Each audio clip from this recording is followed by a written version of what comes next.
Could this be the end of David Pakman? Well, they blew up a fertility clinic with a bomb. So this is not theoretical anymore. They will blow you up. If you've spent the last few years hearing warnings about rising far-right extremism in the U.S. from shows like this is what I've been talking about. Oh my, this guy is something else. Please listen carefully. She's as funny as Lucy and she's in the know. She's as smart as Phil and always on the go. It's the Patsy Hoolahan Show. You know, he should be on The View because he's just like them. These liberals that they lie and they take pieces of stories from the news and they spin them. Trump has nothing to do with this story about this bombing. Spent the last few years hearing warnings about rising far-right extremism in the U.S. from shows like this is what I've been talking about. Fertility clinics, LGBTQ centers, synagogues, mosques, schools, libraries, FBI offices, power stations. It's getting to be a very long list. The data from CSIS is that, as I've told you before, nearly all ideologically motivated terrorist plots and attacks in the U.S. in the last many years come from the right wing of the political spectrum. Oh my,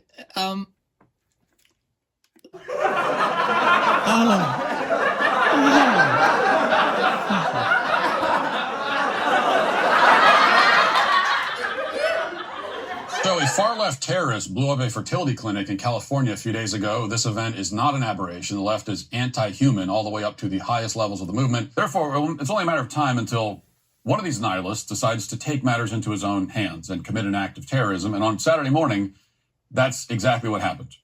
So just before noon, less than an hour from downtown Palm Springs, California, a 25-year-old man detonated a vehicle-borne explosive device in the car park outside a fertility clinic called American Reproductive Centers. And according to the authorities, the result was the largest bombing scene that we've had in Southern California. Several people were injured, offices were damaged, although the lab at the fertility clinic, which houses the eggs and embryos, was not affected. I mean, that was like the actual target here, but that was not affected. One man was thrown from his bike and the impact was felt 2 miles away. Watch.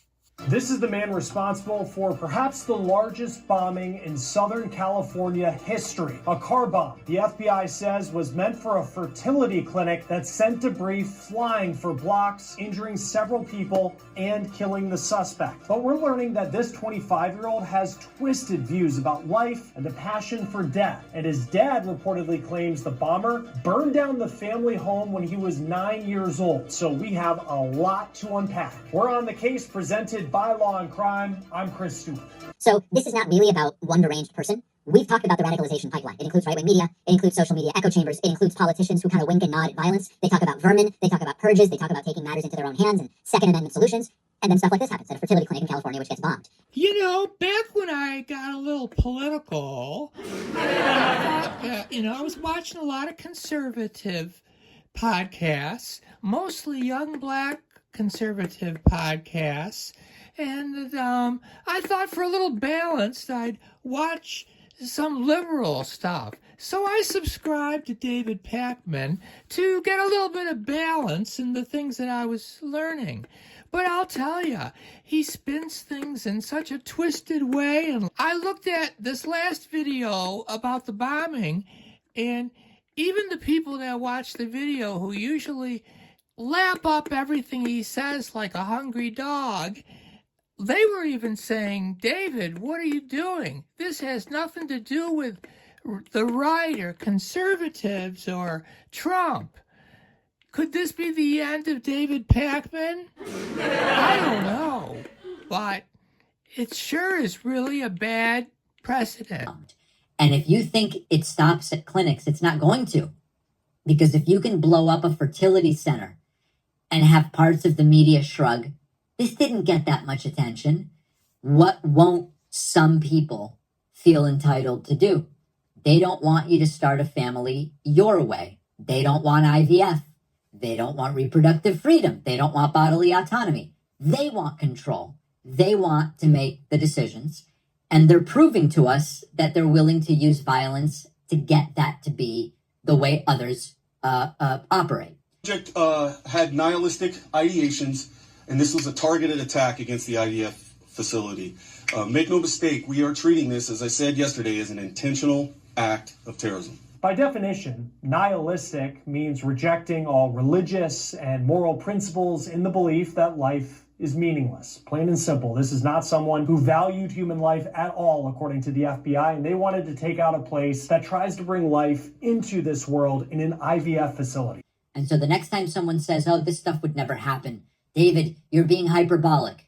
Show them this story, because it already did, and they feel justified in taking this sort of action. As far as I'm concerned, he's just stirring up the pot and getting his people angry. And that's going to just start a civil war. And you know what? I think that's what the liberals really want. I just feel like that's true. David, you're being hyperbolic.